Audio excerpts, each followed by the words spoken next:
နေ့ပထမဆုံးပြောချင်တာပါနော်ကျွန်တော်တို့အခုလိုအောင်မြင်ခဲ့ကြတယ်ကျိုးချုပ်ခဲ့ကြတယ်ဆိုတာလေကျွန်တော်တို့ရဲ့မိဘတွေနဲ့အများကြီးသက်ဆိုင်ပါတယ်ကျွန်တော်ရဲ့အဖေနဲ့အမေဆိုလို့ရှိရင်သူတို့အိမ်ထောင်ကြားကစားလမ်းကြောင်းပဲကျွန်တော်အခုဒီနေ့ဒီအချိန်ဒီနေရာမှာဒီလိုအချိန်ကြီးမျိုးနဲ့ကျွန်တော်ဒီမှာဒီလိုရက်ပြောအားလုံးစကားပြောနေနိုင်တာဖြစ်ပါတယ်အဲဒါကြောင့်ပထမဆုံးကျွန်တော်ရဲ့အဖေနဲ့အမေကိုအရင်ပဲကျေးဇူးတင်ပါတယ်ကျွန်တော်ချစ်နေချစ်ပါတယ်လို့အရင်ဆုံးပြောကြားချင်ပါတယ်နောက်ထပ်ကျွန်တော်တို့ဒီလိုနေရာအထိရောက်အောင်ဥပပြီးနိုင်တဲ့လူဆိုတာကျွန်တော်တို့ရဲ့ဆရာတွေပဲဖြစ်ပါတယ်ကျွန်တော်တို့ဆရာရဲ့နေရာမှာကျွန်တော်ငယ်ငယ်ကလေးကစာတင်ဖူးတဲ့မြတ်တယ်မှာကျွန်တော်ဒီတလောက်အထိပေါ့တပည့်တွေပေါ်စေတနာထားပြီးတော့အရန်ကိုတပည့်တွေအတွက်ဒီစိတ်ရောကိုယ်ပါလိုက်ပြီးတော့နစ်မြုပ်ပြီးတော့လုပ်ပေးနိုင်တဲ့ဆရာဖြစ်တဲ့ကျွန်တော်ရဲ့ဆရာချင်းချင်းကိုကျွန်တော်အရန်ကိုကျေးဇူးတင်ပါတယ်ဆရာကိုလည်းကျွန်တော်အရန်လည်းချစ်ပါတယ်လို့နောက်ထပ်ဒီကျွန်တော်တို့အဆိုင်ရာမြစ်တလျှောက်မှာကျွန်တော်နဲ့တူတူပျော်ခဲ့ကြတယ်ဝမ်းနည်းခဲ့ကြတယ်တယောက်ပျော်ရင်အကုန်လုံးလိုက်ပျော်ပေးကြတယ်တယောက်ဝမ်းနည်းတယ်အကုန်လုံးဝိုင်းပြီးမှပေးကြတယ်ကျွန်တော်ရဲ့တကယ်ချင်းတွေအားလုံးလည်းကျွန်တော်အရန်ပဲကျေးဇူးတင်ပါတယ်ကျွန်တော်အရန်လည်းလွမ်းပါတယ်တကယ်ချင်းတွေအားလုံးအခုလိုမျိုးကျွန်တော်တကယ်ချင်းတွေအားလုံးပြန်တွေ့လာရတဲ့အချိန်မှာကျွန်တော်အရန်ဝမ်းသာပါတယ်နောက်လည်းအကုန်လုံးချစ်ချစ်ခင်ခင်နဲ့စီစီလုံးလုံးနဲ့ကျွန်တော်ပြန်ပြီးတော့နေချင်ပါသေးတယ်ကျေးဇူးတင်ပါတယ်ခင်ဗျာ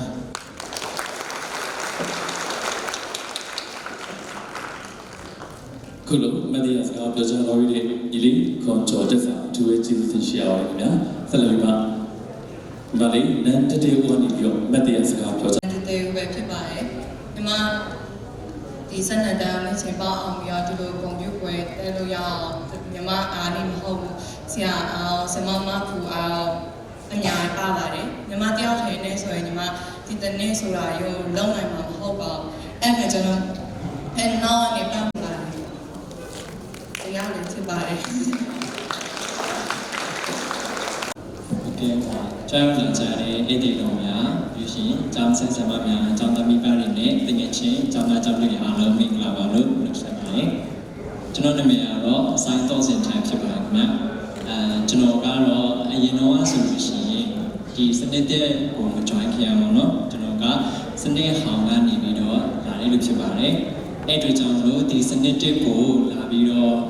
7 တန်းကိုမတက်ပေမဲ့ join ခဲ့တဲ့အချိန်မှာကျွန်တော်တို့အခက်အခဲတွေဆိုတာကအများကြီးပါဥပမာစာရီဆိုလို့ရှိရင်တက္ကသိုလ်အားစာရီဆင်းတဲ့ကြောင့်လို့ကျွန်တော်တို့အခက်အခဲတွေဖြစ်ရတယ်။ဒါပေမဲ့အဲ့ဒီအခက်အခဲတွေကိုလူကြီးဖြစ်ရှင်းပေးဖို့အတွက်ဆရာချင်းချင်းနဲ့ဆမမဘူးလို့ဆိုရင်ကျွန်တော်တို့အတွက်ကိုအမြဲတမ်း entire art စိတ်ရောကိုယ်ရောပြင်ပနဲ့အမြဲတမ်းလှုပ်ဆောင်ပေးခဲ့တာကိုကျွန်တော်မြင်တဲ့အတွက်ကျွန်တော်အနေနဲ့အရန်ကိုဝတ်သားပြီးကျေးဇူးတင်မိပါတယ်။ကျွန်တော်ပြီးလို့ရှိရင်ကျွန်တော်ရဲ့မိဘနှစ်ပါးပေါ့နော်။ဒီနေရာမှာရနေနိုင်ဖို့ဆိုလို့ရှိရင်ကျွန်တော်မိဘနှစ်ပါးရဲ့အားရလည်းပါဝင်ပါပဲ။ဘာလို့လဲဆိုလို့ရှိရင်ကျွန်တော်အနေနဲ့ဒီကျူရှင်ကိုအပြန်အနေတက်ရတဲ့အတွက်ကြောင့်မလို့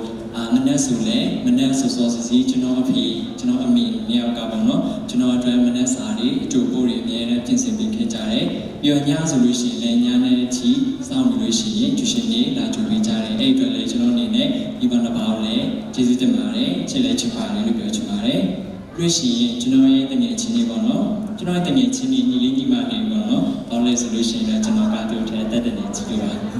အဲဘာလို့လဲဆိုတော့ကျွန်တော်ရဲ့တငယ်ချင်းညီလေးညီမလေးပေါ့နော်သူတို့ဆိုလို့ရှိရင်ကျွန်တော်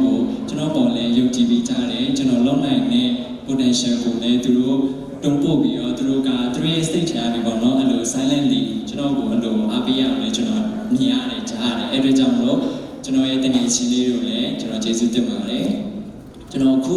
တော့ရတာကိုထူထွက်တယ်ဆိုတာကကျွန်တော်တယောက်တည်းအားလုံးမဟုတ်ဘူးเนาะကျွန်တော်ကိုယ်တိုင်ရောကျွန်တော်ဆရာဆရာမတွေတင်ကြားပေးခဲ့တဲ့ဆရာဆရာမတွေအားလုံးရဲ့အားရရောကျွန်တော်မိဘနှစ်ပါးရဲ့အားရရောပြီးတော့နောက်ကျွန်တော်ရဲ့တကယ်ချင်းတွေရဲ့အားရပါပြီးမှကျွန်တော်အခုလို့ဒီစင်ပေါ်မှာအခုလို့စကားပြောနိုင်ခြင်းကျေးဇူးတင်နိုင်ခြင်းဖြစ်ပါတယ်အဲ့ဒီကြောင့်လို့လည်းအရာအားလုံးကိုကျေးဇူးတင်ပါတယ်ချစ်ပါတယ်လို့ပြောချင်ပါတယ်ဗျအားလုံးမင်္ဂလာပါကျွန်တော်နာမည်ကတော့စမူအောင်ပါဗျာအားလုံးလည်းဒါသူ့နေလာဖြစ်ပါတယ် ကျွန်တော်ဒီအခု grade 12ကတော့ကျွန်တော်ဘွားရဲ့မှတ်တိုင်တစ်ခုပဲပေါ့နော်ကျွန်တော်ဒီလူတိုင်းလူတော်များဘွားမှတ်တိုင်ပေါ့နော်ကျွန်တော်ကိုယ်တိုင်လည်းဒီ grade 12ကကျွန်တော်ဘွားအတွက်မှတ်တိုင်ကောင်းတစ်ခုဖြစ်ခဲ့တယ်ပေါ့အခုလက်ရှိအခြေအနေအရကျွန်တော်ဘွားတော့မှတ်တိုင်ကောင်းတစ်ခုဖြစ်ခဲ့တယ်အဲ့လိုမျိုးမှတ်တိုင်ကောင်းတစ်ခုဖြစ်အောင်လည်းဒီ grade 12စာတင်တဲ့တစ်လုံးမှာကျွန်တော်တို့ဒီအစားတောက်နေထိုင်အစားဒီလူတွေမရှိအောင်ကျွန်တော် live ဖြစ်စီနေတယ်ဒီဘာမှမျက်နှာမမြင်ရအောင်ဒီမှာလည်းတူထားနိုင်အောင်အရာတော့ live ဖြစ်စီပေးခဲ့တဲ့ကျွန်တော်အဖေနဲ့အမေကိုလည်းကျွန်တော်ကျေးဇူးတင်ပါတယ်အရင်လည်းချစ်ပါတယ်ဗျအဖေနဲ့အမေကကျွန်တော်ဒီ grade 12အစရတယ်နှစ်စရတယ်ပေါ့နော်အစတော့အဖေနဲ့အမေကကျွန်တော်ဒီအဝေးမှတထားဖို့အစချင်အတွင်းဖြစ်တယ်ဗျအဝေးမှတထားရဆိုဒီတခြားရန်ကုန်ကိုမန်နေတော့ဒီအဖက်ဒီမှာသွားပြီးတော့တက်စီချင်တယ်ပေါ့နော်ကျွန်တော်တို့ဒီတက္ကသိုလ်ဝင်တန်းဆောင်ပွဲဒါပေမဲ့ကျွန်တော်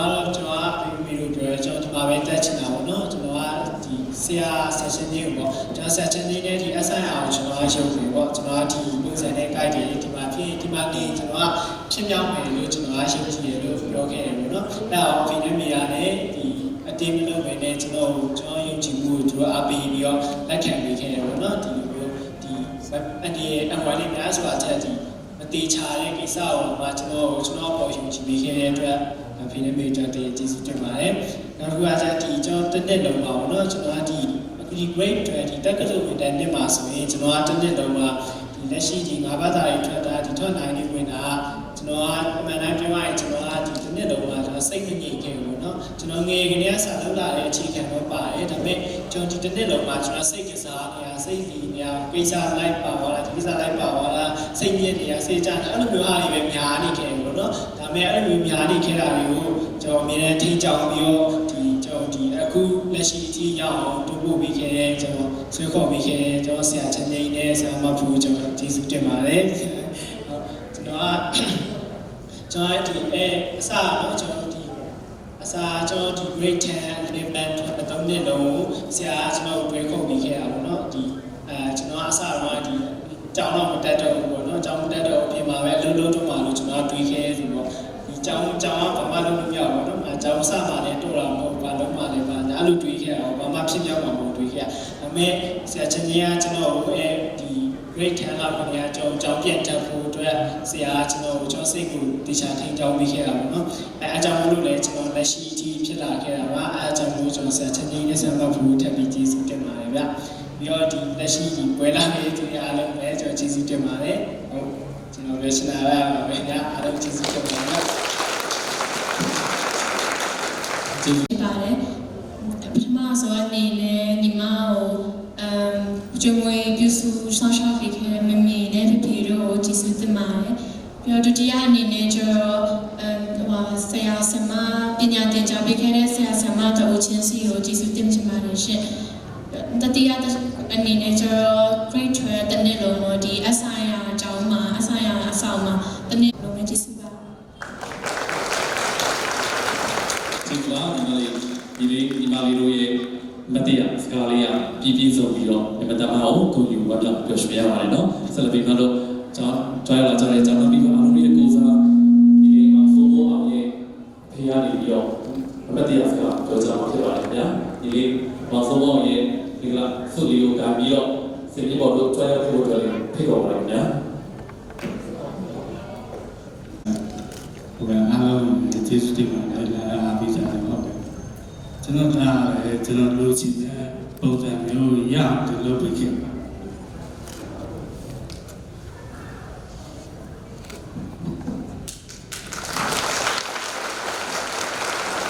ဆရာဆရာအားလုံးကျေးဇူးတင်ပါတယ်မြေစီကလည်းတင်ပြီးခဲ့တဲ့တင်ကြားပေးခဲ့တဲ့ဆရာဆရာမတွေအားလုံးကျေးဇူးတင်ပါတယ်